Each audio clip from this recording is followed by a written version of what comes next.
Oh dear, it's happened again.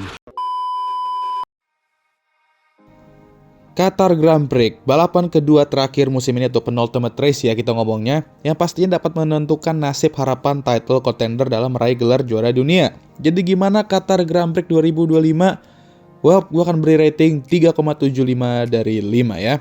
Emang race ini jujur aja tercarry sama kecerdasan suatu tim yang famous last word-nya itu semua pembalap kehilangan fleksibilitas. Tim siapa itu ya? Oke lah, nanti kita akan bahas di video ini ya. Jadi tanpa basa-basi, langsung aja gue bahas winners and losers Qatar Grand Prix 2025.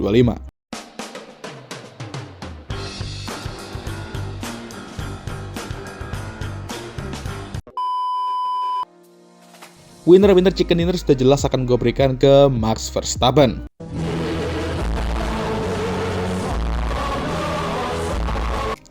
Nah ini nih, sebenarnya pace dia di sini emang di bawah dua McLaren karena gelo cuy pace mereka di sini apalagi Oscar ya kan. Di sprint, Max pun ya sedikit kesulitan apalagi dia start dari posisi ke-6 dan untuk pertama kalinya sejak Baku 2024 dia ter-out-qualified sama rekan timnya yaitu Yuki Tsunoda ya kali ini ya. Dan dia tapi di sprint race-nya bisa naik ke posisi 4 berkat bantuan Yuki dan startnya bagus juga. Lalu di qualifying biasa mampu berada di posisi ketiga bersama para title contender lainnya yang dimana ya dua McLaren, jelas. Dan di race dia dengan para pembalap lain kecuali McLaren masuk pit awal dan pace dia walaupun balik lagi dengan ban fresh pun gak sekenceng McLaren ya, tapi gak sesiput itu juga sampai-sampai dia ditinggal jauh banget. Nah ketika McLaren mencoba strategi yang berbeda, Max tetap menjalankan balapannya sendiri dan dia berhasil memenangkan balapan di Qatar untuk ketiga kalinya secara berturut-turut. Dan wow, dia membutuhkan hasil ini jujur aja. Karena semua pembalap top 3 title contender akan masuk ke Abu Dhabi secara matematis masih bisa menjadi juara dunia. Wow guys, siapkan popcorn kalian apalagi nonton nobar nanti ya kan. Karena Abu Dhabi apapun masih bisa terjadi dan Max pun juga akan masuk ke Abu Dhabi berada di posisi kedua standings karena terakhir kali dia di P2 di standings itu pas setelah Japanese Grand Prix yang dimana sudah beberapa bulan yang lalu ya nggak kerasa. Ya kongres untuk Max karena Red Bull sepanjang weekend emang gimana ya struggling tapi gue tahu pasti mereka bisa menemukan sesuatu untuk weekend realnya setelah sprint ya kayak musim lalu dah dan itulah yang terjadi. Dan ya kita akan bahas kekoplakan tim pepaya itu nantian di akhir-akhir seperti biasa ya. Tunggu aja kalian, jangan cabut dulu kalian ya. Buya kedua akan gue berikan ke Carlos Sainz. Nah ini juga gacor. Udah para musim kedua, udah mulai gacor dia setelah beberapa bad luck ya. Dan kayaknya Doi juga sudah mandi kembang ya setelah beberapa bad luck itu. Karena dalam beberapa balapan terakhir, dia sudah meraih 2 kali podium. Di race ini, Carlos menggunakan strategi yang sama kayak pembalap-pembalap lain pada umumnya, di mana saat safety car keluar, dia pit, dan dari situ, dia juga diuntungkan banget dan naik posisi 4 karena dia ngejam beberapa pembalap yang ke-held di pit stopnya, ketahan ya. Tapi mengejutkan, dia juga mampu menahan Kimi dan kawan-kawan di belakang dan bahkan pace dia bisa dibilang lebih kenceng. Di akhir-akhir, oke lah ada sedikit kerisauan di mana dia khawatir ada masalah di mobilnya setelah dia melakukan sedikit kesalahan ya. Yaitulah, sedikit kesalahan di Qatar ini bisa berujung lumayan fatal ya kalau misalnya kena gravel-gravel tajam itu.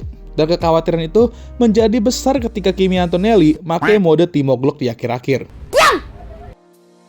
Emang dah tuh orang ya. Dan Lando menempel ketat di belakang Carlos untuk posisi terakhir di podium itu. Namun smooth operator mampu menyeberang finish line, menahan Lando dan meraih podium keduanya musim ini. Gelo, dia yang pindah tim, malah dia yang podium 2 kali ya. Dan emangnya mantap lah Carlos ini. Hasil ini lagi-lagi membuat Carlos nge-boost posisi standings dia ke posisi ke-9 di standings. Dan menariknya, dia hanya 9 poin di belakang Alex Albon ya. Yang awalnya terlihat susah untuk mengimbangi rekan timnya, tahu-taunya di pada musim kedua langsung ngacir ya kan, dan cuma 9 poin di belakang. Ya itulah indahnya F1, apapun bisa berubah dalam waktu yang singkat. Jadi kongres untuk Carlos dan Williams ya, karena kalian harus hati-hati sama ini tim musim depan. Bisa aja di 2026 mereka akan memberikan kita beberapa kejutan ya, kita tunggu aja. Buya ketiga, gue berikan ke siapa ya? Oke lah, gue berikan ke Oscar Piastri deh. Kenapa bang? Ini orang pace-nya gila banget di sini.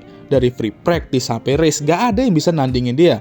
P1 di free practice, P1 di sprint shootout, P1 di sprint, P1 di qualifying. Tapi ya di race, McLaren P1 dalam merusak balapan pembalapnya sendiri. suwe men, bener-bener dah. Setelah beberapa balapan melontong untuk datang ke penultimate race ini, di mana pada umumnya pembalap di situasi kayak dia mungkin udah melemah dan ya kena mental lah gitu ngomongnya ya. Dan akhirnya melontong untuk sisa 2 race, Oscar nunjukin bahwa dia masih memiliki senjata pamungkas yang dia akan tunjukkan ke kita semua. Dan dia bisa buktiin itu mulai dari Qatar, di mana dia bisa aja ngebersihin satu weekend itu dengan P1. Bener apa yang dia omongin sebelum ke race ini ya. Sebenarnya bukan underperforming itu yang jadi alasan dia tuh di posisi sekarang yang nggak enak ini, tapi hal-hal yang tidak berjalan sesuai dengan rencana dia gitu. Mau itu perilaku mobilnya yang nggak nyetel dengan driving style-nya, kesalahan-kesalahan yang sebenarnya bisa dihindarin, bad luck nggak jelas, dan ya sekarang atraksi timnya sendiri. Tapi jika dia ingin memberikan sebuah statement, di sini dia sudah memberikan statement itu, dan dia pokoknya ya karena hasil ini mau bagaimanapun harus menang di Abu Dhabi. Urusan Lando dan Max kayak gimana ya itu urusan nanti lah. Dia harus menang, dan reminder sedikit aja, Oscar juga harus duduk manis di FP1 karena mobilnya akan diberikan ke Pato Award kalau nggak salah untuk sesi itu, yang dimana udah nggak menguntungkan buatnya karena dia harus duduk manis dan kehilangan beberapa mileage di track itu. Jadi ya fans Oscar, kalian memang agak sedikit tidak diuntungkan ya dalam beberapa balapan terakhir ini. Untuk ente pertama, gue akan berikan ke Scuderia Ferrari. Menghamdeh sekali tim ini ya, dimana mereka datang ke weekend ini berharap setidaknya bisa menantang Mercedes ya. Nyatanya malah menantang Alpine di belakang. Gak percaya kalian kalau data menunjukkan Ferrari itu merupakan tim terkencang ke-9 di weekend ini dan hanya di depan Alpine. Kedua pembalap juga struggling parah, khususnya Lewis Hamilton yang lagi-lagi sudah beberapa balapan ini nggak tembus Q3 di qualifying untuk malah ke knockout di Q1 ya. Dan Charles juga hanya mampu bertahan untuk lolos ke Q3 aja, maksimal. Dan akhirnya juga hanya bisa qualified di zona bawah top 10. Di sprint mereka terlempar dari top 10, dan di race juga bisa naik beberapa posisi karena beberapa pembalap mengalami beberapa atraksi seperti puncture dan berbagai macam ya. Jadi ya ini merupakan satu weekend lontong to the lontong ya, sampai lontongnya pun juga melontong dari Ferrari ya. Ya sepertinya musim ini akan menjadi musim di mana Ferrari tidak akan meraih kemenangan satupun lagi sejak 2021, dan musim di mana Lewis untuk pertama kalinya dalam karir F1-nya tidak akan mencetak satu podium dalam semusim. Di Abu Dhabi ya ada chance sebenarnya, cuman gue nggak begitu optimistik ya. Dan ya emang sejak kapan juga tifosi optimis ya kan? Canda optimis. Untuk yang kedua, gue berikan ke Alpine deh ya. Karena oke, pace mereka di sprint ngaco banget. Dan ya sejak kapan mereka nggak ngaco, Darmani? Gue tanya sekarang baik-baik ya. Slow. Dua-duanya start dari pit lane dan tidak bisa berbuat banyak di sprint ya. Tapi di qualifying, Pierre mampu lagi-lagi tembus Q3 dan qualified di posisi ke-9 di atas Ferrari lagi ya. Gacor emangnya. Sementara Franco ya gitu dah ya. Dan Franco pun start dari pit lane lagi di balapan real juga. Gelo nih orangnya. Udah lebih banyak di start dari pit lane dibandingkan dia dapat poin musim ini. Emotional damage. Pierre mampu start dengan cukup oke. Namun dia bertarung keras dengan Nico Hülkenberg dengan ban softnya ya untuk posisi poin-poin receh. Dan ketika Nico mencoba untuk menyalipnya dari sisi outside turn 1, tapi malah crash ya ujung-ujungnya ya. Dan siapa sangka crash inilah yang mengubah takdir title fight kita musim ini. Alhasil, Pierre mengalami kerusakan front wing, dan kalau nggak salah juga bannya puncture ya, dan turun ke belakang. Sementara itu Franco ya entah apa yang dilakukan di belakangnya, gue pun nggak tahu dia balapan saking nggak disorotnya.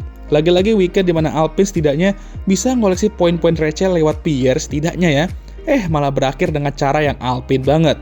Dan dari sini juga yang sudah meresmikan Alpine bahwa mereka akan finish di posisi terakhir klasemen. Wadaw. Nah ini gue simpan untuk terakhir kalinya. Dan lagi-lagi ini kedua kali berturut-turut gue simpan di terakhir ya. Kalau NT ketiga ya sudah jelas ya siapa lagi kalau bukan tim tercerdas di dunia, yaitu McLaren Formula One Team. Oke lah, kita fair-fairan aja. Gua paham, ketika lu lagi leading, ya lu punya ketidakuntungan, yaitu tidak mengetahui tim di belakang lu tuh bakal ngapain pastinya. Tapi kalau misal mereka melihat para kru tim lain tuh udah mulai siap-siapin ban dan mungkin ada yang sudah keluar juga ke pit box-nya, ya lu mah mikir gitu ya kayak, oh ya mereka bakal masuk, kita ikutan aja deh gitu. Dan ternyata emang beneran kan semuanya pembalap tuh masuk ke pit kemarin, kecuali McLaren, yang akhirnya milih stay out dan carry on dengan strategi standar mereka yaitu 25 lap per ban maksimal. Gue juga ngerti, mobil mereka tuh kenceng, tire wear mereka tuh juga dewa. Terbukti dengan ban lebih fresh aja, Max dan kawan-kawan gak bisa menyalip dan mengejar mereka. Dan gue juga paham, terjebak di belakang mobil lain bakal mematikan buat mereka, karena susah buat nyalip di sini. Tapi, come on guys, ini udah 2 race terakhir loh. Dan satu kesalahan ini aja membuat tim lu rugi, dan kedua pembalap tuh juga rugi. Khususnya Oscar yang sepanjang weekend ini benar-benar unstoppable, dia perlu memperkecil jarak poinnya dengan Lando, tapi jadi stoppable karena kelucuan tim ini. Dan akhirnya kehilangan poin juga ke Max ya, dan walaupun dia gaining poin ke Lando, dia turun ke posisi ketiga klasemen. Dan mereka nih kayak meremehkan Max ya, yang secara pace bener, walaupun di bawahnya mereka, tapi nggak di bawah-bawah banget kayak yang lain. Dan hey, ini tuh Max juga loh lawannya ya, Max Verstappen loh, bukan Franco Colapinto. Kalau lawannya Franco Colapinto mah ya nggak bakal dibawa McLaren juga, soalnya dia di depan McLaren, cuma 1 lap down. Ada ini tim, udah kesekian kalinya hasil 1-2 bisa mereka raih tapi dibuang ke toilet begitu aja ya. Ayolah guys, udah mau last race ini kok, bisa-bisanya kalian masih buat blunder kayak gitu. Heran gue sumpah ya. Cuman ya udahlah, kurang lebih begitu guys, sekian video kali ini. Gimana menurut kalian?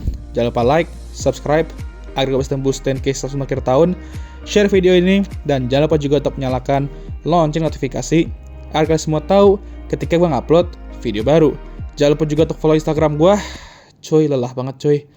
Jam 1 lebih rekam ya kan. Dan nonton kecerdasan McLaren itu, ya intinya gitulah. Udah capek guys, mau tidur. Seperti biasa videonya akan ditutup oleh